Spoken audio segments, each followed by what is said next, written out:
صفوان بن امیہ مکہ کی گلیوں میں فخر سے کہہ رہا تھا، بس چند دن رک جاؤ، تمہیں ایسی خوشخبری ملے گی جو بدر کی شکست کا غم بھلا دے گی۔ لیکن اسے کیا معلوم تھا کہ جس شکاری کو اس نے مدینہ بھیجا ہے وہ خود حق کا شکار ہو چکا ہے۔ آئیے جانتے ہیں عمیر بن وہب کے اسلام لانے کا وہ حیرت انگیز قصہ جس نے پورے قریش کے ہوش اڑا دیے۔ عمیر قریش کے بہادر لوگوں میں تھے، قبول اسلام کے پہلے اسلام اور پیغمبر اسلام صلی اللہ تعالی علیہ وآلہ وسلم کے سخت دشمن تھے۔ غزوہ بدر میں مشرکین کے ساتھ تھے اور مسلمانوں کی قوت کا اندازہ لگانے کے لیے یہی نکلے تھے۔ عمیر بن وہب خود تو میدان بدر سے جان بچا کر واپس لوٹ آئے، لیکن ان کے بیٹے کو مسلمانوں نے گرفتار کر لیا۔ عمیر کو اس بات کا اندیشہ تھا کہ مسلمان اس کے نوجوان بیٹے کو باپ کے جرم کی پاداش میں سخت ترین سزا دیں گے، کیونکہ اس کے باپ نے رسول اکرم اور آپ کے صحابہ کو دردناک تکالیف پہنچاتا رہا ہے۔ ایک دن صبح کے وقت عمیر مسجد حرام میں طواف کعبہ اور بطان حرم سے برکت حاصل کرنے کے لیے آئے۔ وہاں کیا دیکھتے ہیں کہ صفوان بن امیہ حتیم کی ایک جانب بیٹھا ہوا ہے۔ اس کے پاس آ کر کہنے لگے، آقائے قریش صبح بخیر۔ صفوان نے بھی جواباً کہا، امیر صبح بخیر، آئیں بیٹھ کر کچھ باتیں کریں۔ آپس میں باتیں کرنے سے وقت خوب گزرے۔ امیر صفوان بن امیہ کے بالکل سامنے بیٹھ گئے۔ دونوں آپس میں معرکہ بدر اور اس میں ہونے والے عظیم نقصانات یاد کرنے لگے اور ان قیدیوں کے نام شمار کرنے لگے جنہیں مجاہدین اسلام نے گرفتار کر لیا تھا، اور وہ سرداران قریش کو یاد کر کے آنسو بہانے لگے جن کی گردنیں مسلمانوں کی تلواروں نے آزادی تھیں اور قلیب کنویں میں ان کی لاشوں کو پھینک دیا تھا۔ صفوان بن امیہ نے ایک لمبی سانس لی اور کہا، بخدا اب ان کے بعد زندہ رہنے میں کوئی مزہ نہیں۔ امیر نے کہا، آپ نے بالکل سچ کہا۔ پھر تھوڑی دیر خاموش رہا، پھر کہنے لگا، رب کعبہ کی قسم، اگر میں مکروز اور عیالدار نہ ہوتا تو محمد صلی اللہ علیہ وآلہ وسلم کو ابھی جا کر قتل کر دیتا۔ پھر آہستے سے کہنے لگے، میرا بیٹا چونکہ ان کے قبضے میں ہے اس لیے میرا وہاں جانا چندہ شبہات پیدا نہیں کرے گا، کیونکہ قیدیوں کے ورثاء کی مدینہ منورہ میں آمد و رفت کا سلسلہ جاری ہے۔ صفوان بن امیہ نے امیر بن وہب کی اس بات کو غنیمت سمجھا اور سوچا کہ یہ موقع ہاتھ سے نہ جانے دیا جائے۔ اس کی طرف ہمہ تن متوجہ ہو کر کہنے لگا، عمیر تم اس بات کی پرواہ نہ کرو، تیرا جتنا بھی قرض ہے میں خود ادا کروں گا۔ میں تیرے اہل و عیال کی ذمہ داری بھی قبول کرتا ہوں۔ میرے پاس اتنا وافر مال ہے جس سے ان کی زندگی خوشگوار گزرے گی۔ یہ پیشکش سن کر عمیر بولے، اس بات کو صیغہ راز میں رکھے اور کسی کو نہ بتائے۔ صفوان نے کہا، تم بھی یہ بات کسی کو نہ بتانا۔ عمیر بن وہب جب مسجد حرام سے اٹھے تو اس وقت حضرت محمد کے خلاف غیظ و غضب کی آگ ان کے سینے میں شعلہ فگن تھی۔ اپنے اس ارادے کی تکمیل کے لیے انہوں نے تیاری شروع کر دی۔ اس سفر میں انہیں قطعاً اس بات کا اندیشہ نہ تھا کہ کوئی ان پر شک و شبہ کرے گا، کیونکہ اسیران قریش کے ورثاء فدیہ دینے کی غرض سے مدینہ منورہ جا رہے تھے۔ عمیر بن وہب نے گھر آ کر بیوی کو حکم دیا کہ میری تلوار تیز کرو اور اسے زہر کی پا دو۔ پھر اپنی سواری طلب کی تو اسے تیار کر کے ان کے سامنے لایا گیا۔ یہ سوار ہو کر اپنے مشن کی تکمیل کے لیے غیظ و غضب کا طوفان اپنے سینے میں چھپائے ہوئے مدینے کی طرف چل پڑے۔ حضرت عمر نے عمیر بن وہب کو دیکھا کہ وہ اپنی سواری سے اتر کر گلے میں تلوار لٹکائے مسجد کی طرف چلے آ رہے ہیں۔ یہ گھبرا کر اٹھے اور فرمایا، ارے یہ کمینہ دشمن خدا عمیر بن وہب ہے، اللہ کی قسم یہ کسی برے ارادے سے آیا ہے۔ اس نے مکے میں مشرکین کو ہمارے خلاف بھڑکایا تھا۔ بدر سے پہلے یہ ہمارے خلاف جاسوسی کرتا رہا ہے۔ پھر اپنے ساتھیوں سے فرمایا، فوراً اٹھو اور رسول اللہ صلی اللہ علیہ وآلہ وسلم کے ارد گرد گھیرا بنا لو، اور ہوشیار رہو کہ کہیں یہ مکار دھوکہ نہ دے جائے۔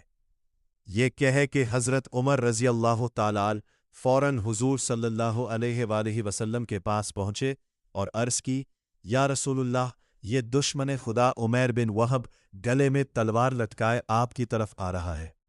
میرے خیال میں اس کا ارادہ اچھا نہیں، یہ کسی شرارت کی غرض سے آیا ہے۔ نبی کریم نے فرمایا، اسے میرے پاس لے آؤ۔ فاروق اعظم انہیں رسول اکرم کی خدمت میں پیش کر دیا۔ رسول اکرم صلی اللہ علیہ وآلہ وسلم نے عمیر بن وہب کی طرف متوجہ ہو کر فرمایا، عمیر، قریب آ جاؤ۔ وہ قریب ہو گئے اور عرض کی، صبح بخیر۔ یہ زمانہ جاہلیت میں عربوں کا سلام تھا۔ رسول صلی اللہ علیہ وآلہ وسلم نے فرمایا، عمیر، اللہ تعالیٰ نے ہمیں تم سے بہتر سلام کا طریقہ بتا کر ہمیں عزت بخشی ہے، ہم السلام علیکم کہتے ہیں اور یہ اہل جنت کا سلام ہے۔ پھر رسول صلی اللہ علیہ وآلہ وسلم نے ارشاد فرمایا، عمیر کیسے آئے ہو؟